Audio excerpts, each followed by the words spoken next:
Assalomu alaykum jigitlar. Sizlarga ma'lumot berib ketayim dedim. Bizga monday xat kelibdi, sizlarga da жетsin dedim. 10-sентябрда saat 10-dan boshlab 12-sentyabrga чейин Moskvada bayram. 875-летие города Москвы деген bayram ekan. Ошол себептен Москванын центрин жаап тур. Азыр мен силерге мондай схема көргөзөм. Мондай схема. Муну деген видеонун астына прикреплять этип коем. Көрүп аласыңар да, качать этип. Так, мынакей. Могу Тверская көчө жабылат экен.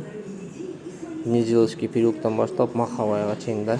Бияк болсо метро Александровский садтан башталат экен.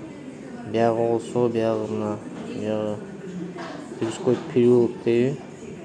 Тверской переулоктун чач жабылат экен. Анан Кремлевская набережная, Софийская набережная могу жагы жабылат экен. Анан могу Третьяковскийден жанагы өйдөгөстө центрдөгөстө келатканда мостко жетпей дагы жабылат экен. Могу жер набережныйга жетпей. Могу эме да Третьяковская галерея жак ошол жер жабылат экен. Бияк болсо Раушская набережная могу эмеге чейин жабылат экен. Могу посттун атын тотпойм, азыр картадан эле көрө салчу. Мына биякта түгүстү ачып койдум. Мына мост дейт мынакей. Большой Устинский мост жабылат экен да, ошондой кыскасы. Азыр мына даже 2 кесте мына уже азыр жабылып тур, көрдүңөрбү? Ошо мынакей ремонтный работы дейт, перекрытие. Бирок мына перекрытие общественный мероприятие 8-сентябрдан то есть башталат экен да. Качан бүгүн канчасы? Бүгүн 7 экен. Эртең эле башталат экен, буюрса уже.